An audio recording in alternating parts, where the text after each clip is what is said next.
ప్రార్థన ద్వారా మనం దేవునితో మాట్లాడుతున్నాము. వాక్యము ద్వారా దేవుడు మనతో మాట్లాడుతున్నారు. అయితే దేవుని శక్తిని పొందుకోవాలంటే మాత్రం కేవలము ప్రార్థన ఒక్కటే సరిపోదు. ప్రార్థనతో పాటు ఉపవాసం చేయడం ఎంతో అవసరం. సహజంగా మనలో చాలామంది ఉదయాన్నే లేచి ప్రార్థన చేస్తారు, దేవునికి స్తోత్రం కలుగును గాక.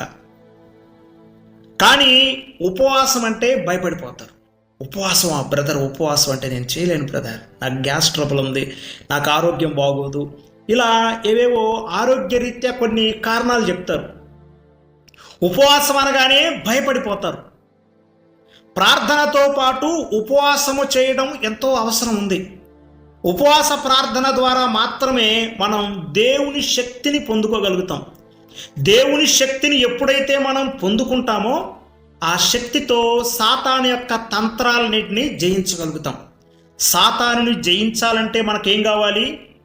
శక్తి కావాలి. మన శక్తి సరిపోదు. మన శక్తి సరిపోనప్పుడు దేవుని శక్తిని మనం పొందుకోవాలి. అన్ని శక్తుల కంటే ఉన్నతమైన శక్తి దేవుని శక్తి. దేవుని శక్తిని పొందుకున్నప్పుడే సాతాను యొక్క తంత్రాలను మనం జయించగలుగుతాం. దాని కొరకు మనం ఏం చేయాలి? ఉపవాస ప్రార్థన చేయాలి. జస్ట్ ప్రార్థన ద్వారా మనం దేవుని శక్తిని పొందుకోలేము. ఒకసారి యేసుక్రీస్తు ప్రభువారు 40 దినాలు ఉపవాసం చేశారు. ఉపవాసం ముగిసిన పిమ్మట ఆయనకి బాగా ఆకలి వేసింది. ఆయనకు బాగా ఆకలి వేసినప్పుడు సాతానుగాడు ఆయన లోపర్చుకోవడానికి 3 ఆయుధాలు తీసుకొని ఆయన దగ్గరకు వచ్చాడు. ఆయన్ను టెంప్ట్ చేయాలని ప్రయత్నం చేశాడు. సహజంగా ఈ 3 ఆయుధాలతోనే ప్రతి ఒక్కరిని పడగొడతా ఉంటాడు వాడు. ఒకప్పుడు ఇవే 3 ఆయుధాలు తీసుకొని ఏదేను తోటకెళ్ళాడు సాతాను. అక్కడ హవ్వ ఒంటరిగా ఉండడం చూశాడు. ఈ 3 అస్త్రాలు హవ్వ మీద ప్రయోగించాడు. ఆదికాండము 3వ అధ్యాయాన్ని గనక మనం ధ్యానిస్తే ఈ విషయాలు గ్రంథస్థం చేయబడి ఉంటాయి. హవ్వ దగ్గరికి వెళ్ళి వాడు ఒక ప్రశ్న వేశాడు. ఇది నిజమా? ఈ తోటలో ఉన్న ఏ చెట్టు పండైనా మీరు తినకూడదన్న మాట దేవుడు చెప్పాడంట కదా, మీకు నిజంగా చెప్పాడా అని సాతాను హవ్వను అడిగింది. అందుకు హవ్వ అమాయకంగా ఇలా అంటది, తోటలో ఉన్న ఏ చెట్టు పళ్ళైనా మేము తినవచ్చు, కానీ తోట మధ్యలో ఉన్న ఈ చెట్టు ఫలములు తినకూడదు. కేవలం తినకూడదు కాదు, అసలు ముట్టకూడదు. ఒకవేళ ఇవి తింటే మీరు చచ్చిపోతారు అని దేవుడు మాకు ఆజ్ఞాపించాడు అని చెప్పి హవ్వగారు కొంచెం అమాయకంగా రిప్లై ఇచ్చింది. అప్పుడు సాతాను ఇలా అంటాడు, ఏమంటాడంటే, చెట్టు పళ్ళు తింటే మీరు చావనే చావరు, పైగా అవి మీరు తినుదినమన మంచి చెడ్డలు ఎరిగిన వారై దేవదూతల వలె అవుతారు అని సాతాను హవ్వకు ఆశ పెట్టాడు. సహజంగా సాతానుగాడు చేసే పని ఏంటంటే ఆశ పెడతాడంతే. దేవదూతలు గొప్పోళ్ళ, దేవుని కుమారులు గొప్పోళ్ళ, దేవుని పిల్లలే గొప్పోళ్ళు కదా. అయితే దేవదూతల వలె అవుతారు అని ఆశ పెట్టాడు. హవ్వ సాతాను చెప్పిన తర్వాత ఆ చెట్టు వైపు చూసింది. ఆదికాండము 3వ అధ్యాయము 6వ వచనం. చెట్టు వైపు చూడగానే ఆమె కనిపించింది ఏంటంటే, మొట్టమొదటిగా ఆ వృక్షము ఆహారమునకు మంచిది అనిపించింది. నెంబర్ 1 ఇది శరీరాశ. నెంబర్ 2 కన్నులకు అందమైనది అని అనిపించింది, ఇది నేత్రాశ. నెంబర్ 3 వివేకమిచ్చు రమ్యమైనది, ఇది 3వది జీవపు డంబం. ఈ 3 సాతానుగాడు హవ్వలో ప్రేరేపించాడు. హవ్వ లోబడిపోయింది. లోబడి వాటి ఫలములలో కొన్ని తీసుకొని తిని తనతో పాటు తన భర్తకు కూడా ఇచ్చింది. ఆదాము కూడా ఆ పళ్ళను తినేశాడు.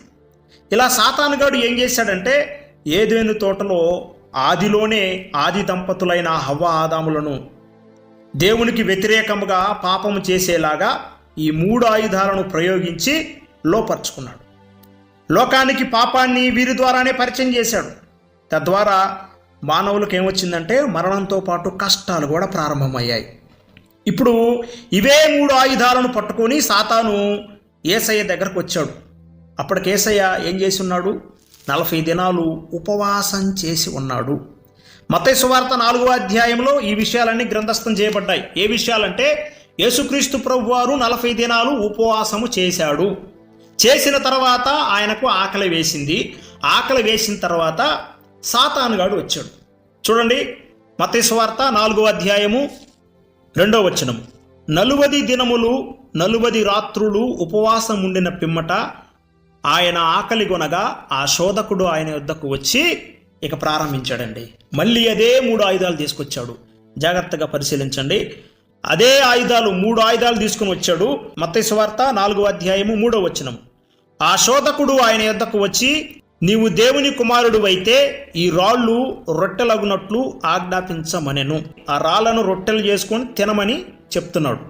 అప్పుడు ప్రభువారు అన్నాడు, మనుషుడు రొట్టె వలన మాత్రము కాదు గాని దేవుని నోట నుండి వచ్చు ప్రతి మాట వలన జీవించును అని రాయబడి ఉన్నదని వాడికి సమాధానం ఇచ్చాడు. ఇది శరీరాశ. రెండవది ఏమంటున్నాడంటే 8వ వచనంలో, ఎత్తైన ఒక కొండ మీదకి ఆయన తేడుకొని పోయి ఈ లోకరాజ్యములన్నింటినీ వాటి మహిమను ఆయనకు చూపి, ఇది ఎలాంటిదంటే నేత్రాశ లాంటిది. మూడవదిగా, నీవు సాగిలపడి నాకు నమస్కారం చేసిన ఎడల వీటన్నిటిని నీకు ఇస్తాను అని చెప్పేసి మళ్ళీ ఆశ పుట్టించాడు. అప్పుడు యేసయ్య సమాధానంగా, సాతానా పొమ్ము, ప్రభు అయినా నీ దేవునికి మ్రొక్కి ఆయనను మాత్రము సేవింపవలెను అని మళ్ళీ రిప్లై ఇచ్చాడు. ఈ దెబ్బకి సాతానుగాడు వాడికి టఫ్ వచ్చేసింది. ఇక ఏదెను తోటలో మొదటి ఆదాముని హవ్వని మోసం చేసిన సాతానుగాడు ఇక్కడికి వచ్చేసరికి కడపటి ఆదామైన యేసుక్రీస్తు ప్రభువారిని మోసం చేయలేకపోయాడు.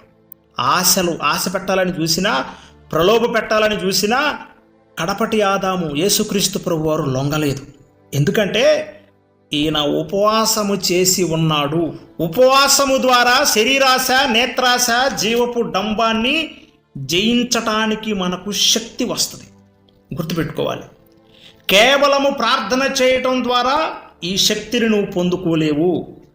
ఉపవాస ప్రార్థన చేయటం ద్వారా సాతాను యొక్క తంత్రాలను జయించడానికి శక్తిని పొందుకుంటావు. యేసుక్రీస్తు ప్రభువారు 40 దినాలు ఉపవాసము చేసిన పిమ్మట సాతాను శోధించాలని, ప్రలోభ పెట్టాలని, ఆశ పెట్టాలని, లొంగ తీసుకోవాలని చాలా శత విధాల ప్రయత్నం చేశాడు. కానీ యేసుక్రీస్తు ప్రభువారు లొంగల. ఎందుకంటే ఆయన ఉపవాస శక్తిని పొందుకొని ఉన్నాడు. ఉపవాస శక్తిని ఆయన పొందుకున్నాడు. సాతాను శోధించిన తర్వాత సాతానుగాడు ఈయన లొంగడు, ఈయన ఎట్లా లొంగేటట్లు లేడని చెప్పేసి ఆయన్ను వదిలిపెట్టి వెళ్ళిపోతాడు. 11వ వచనంలో ఉంటుంది చూడండి. అంతటా అపవాది ఆయనను విడిచిపోగా ఇదిగో దేవదూతలు వచ్చి ఆయనకు పరిచర్య చేసిరి. ఉపవాస ప్రార్థన అయిపోయిన తర్వాత, ఉపవాసం ముగిసిపోయిన తర్వాత మొట్టమొదటిగా సాతాను తంత్రాలను జయించాడు.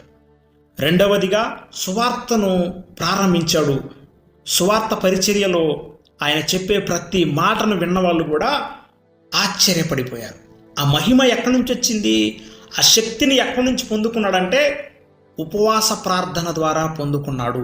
ఉపవాస ప్రార్థన ద్వారా మనం ఏం పొందుకుంటున్నామంటే దేవుని శక్తిని పొందుకుంటున్నాము. సాతాను యొక్క తంత్రాలు, కుతంత్రాలను జయించడానికి కావాల్సిన శక్తిని ఎలా పొందుకుంటున్నామంటే ఉపవాస ప్రార్థన ద్వారా మనం పొందుకోగలుగుతున్నాం. సాతాను ఇదే ఆయుధాలను ఏదోను తోటకు తీసుకెళ్ళాడు.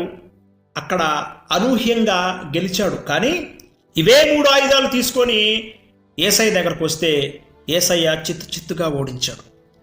ఒక వ్యక్తి ఉపవాస ప్రార్థన ద్వారా శక్తిని పొందుకుంటాడు. దానికి ఉదాహరణ మన యేసుక్రీస్తు ప్రభువారే. శక్తిని పొందుకొని సాతాను తంత్రాలను జయించాడు. ఒకసారి యేసుక్రీస్తు ప్రభువారి శిష్యులు ఒక మూగదయ్యం పట్టిన వ్యక్తిని బాగు చేయలేకపోతారు.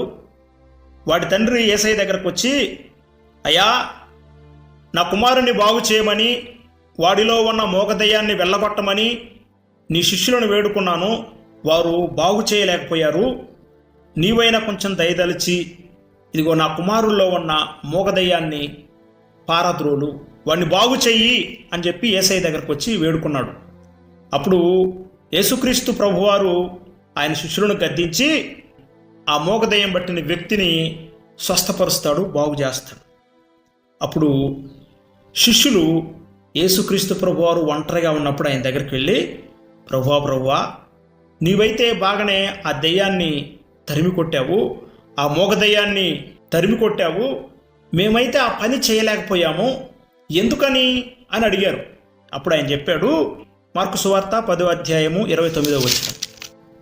అందుకు ఆయన, ప్రార్థన వలననే గాని మరి దేని వలనైనను ఈ విధమైనది వదిలిపోవట అసాధ్యమని వారితో చెప్పెను. ఇక్కడ ప్రార్థన వలన అన్నదానికి పుట్నోట్లు ఏముందంటే ఉపవాసం వలననే, ఉపవాసం ద్వారా మాత్రమే ఇలాంటి శక్తులను మీరు జయించగలుగుతారు. చూడండి, సాతాను శక్తులు కొన్ని బలహీనమైనవి ఉంటాయి, కొన్ని బలము కలిగినవి ఉంటాయి. వీటికి కూడా హైరార్కీ సిస్టమ్ ఉంటుంది. కొన్నిటికి బలం ఎక్కువ ఉంటుంది, కొన్నిటికి బలం తక్కువ ఉంటుంది.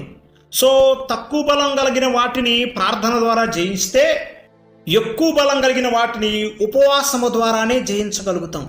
ఇలాంటి దెయ్యాల నుండి మనం విడుదల పొందుకోవాలంటే ఉపవాస ప్రార్థన కావాలి. సాతాను యొక్క తంత్రాలను జయించాలంటే ఉపవాస ప్రార్థన కావాలి అని చెప్పాడు. క్రైస్తవ విశ్వాసంలో ఉపవాసం అనేది అత్యంత ముఖ్యమైన విభాగాలలో ఒకటి. ఉపవాసము ద్వారా నువ్వు శక్తిని పొందుకుంటున్నావు. వాస్తవానికి ఇది బహిరంగ రహస్యమే, అందరికి తెలిసిందే. ఇది మాకు తెలియదు అనేవాళ్ళు చాలా తక్కువగా కనిపిస్తారు. బైబిల్ తెలిసిన వ్యక్తులు, ప్రార్థనకి వెళ్ళే వ్యక్తులకి ఈ విషయం బాగా తెలుసు. ఉపవాసము ద్వారా ఒక వ్యక్తి దేవుని శక్తిని పొందుకోగలుగుతున్నాడన్న రహస్యం బహిర్గతమైనదే, అందరికి తెలిసిందే. దానికి ఉదాహరణనే మన యేసుక్రీస్తు ప్రభువారు 40 దినాలు ఉపవాసం చేశాడు. ఆయన భూలోక పరిచర్య ప్రారంభించే ముందు 40 దినాలు ఉపవాసం చేశాడు. 40 పగళ్ళు 40 రాత్రులు ఆయన ఉపవాసం చేసి ఆ శక్తిని పొందుకున్నాడు. ఉపవాస ప్రార్థన చేయడం వలన ఏంటయ్యా ఉపయోగం అంటే, ఉపవాస ప్రార్థన చేయటం ద్వారా సాతాను పైన, వాడి సేవకుల పైన జయించే శక్తిని మనం పొందుకుంటాం. ఈ లోకంలో వచ్చే శ్రమలు, శోధనలను జయించే శక్తి ఉపవాసం ద్వారానే పొందుకోగలుగుతాం. కేవలం ప్రార్థన ద్వారా ఇవి సాధ్యం కాదు. చిన్న చిన్న సమస్యలు ప్రార్థన ద్వారా విడుదల పొందుకుంటే పెద్ద పెద్ద సమస్యలు ఉంటాయి, క్లిష్టమైన పరిస్థితులు ఉంటాయి. మోగదయ్యాలు లాంటి క్లిష్టమైన పరిస్థితులు ఉంటాయి. వాటన్నిటినీ జయించాలంటే మాత్రం ఉపవాసం ఒక్కటే మార్గం. దేవుని పని కోసం సిద్ధపడే ప్రతిసారి కూడా మనం ఉపవాసం చేయటం ద్వారా ఆత్మ నడిపింపులోకి వెళ్ళిపోతాం.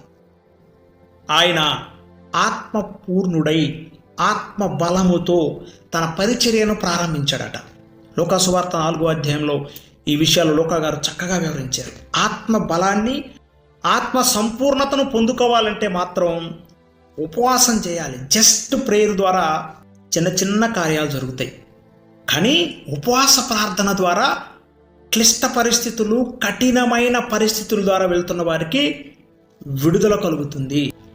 మనం చాలాసార్లు ప్రార్థన చేస్తాము, ప్రార్థనకి జవాబు రాలేదని చెప్పేసి ఏడుస్తూ ఉంటాం. అప్పుడు ఏం చేయాలని యేసయ్య చెప్తున్నాడంటే, మామూలు దెయ్యాలను మీరు వెళ్ళగొట్టారు, కానీ మోగ దెయ్యాలను మీరు వెళ్ళగొట్టలేరు. ఎందుకంటే మీకు శక్తి సరిపోవటల్లా. మీ శక్తి సరిపోనప్పుడు దేవుని శక్తిని మీరు పొందుకోవాలి. దేవుని శక్తిని మీరు పొందుకోవాలంటే ఉపవాస ప్రార్థన చేయాలి. నిజమే, ప్రతి కుటుంబంలో కూడా చిన్న సమస్యలు ఉంటాయి, పెద్ద సమస్యలు ఉంటాయి. కొన్నిసార్లు మనం సంఘంగా, సమూహముగా, సహవాసములో ఉండి చేసిన ప్రార్థనలకి వెంటనే విడుదల వచ్చేస్తుంది.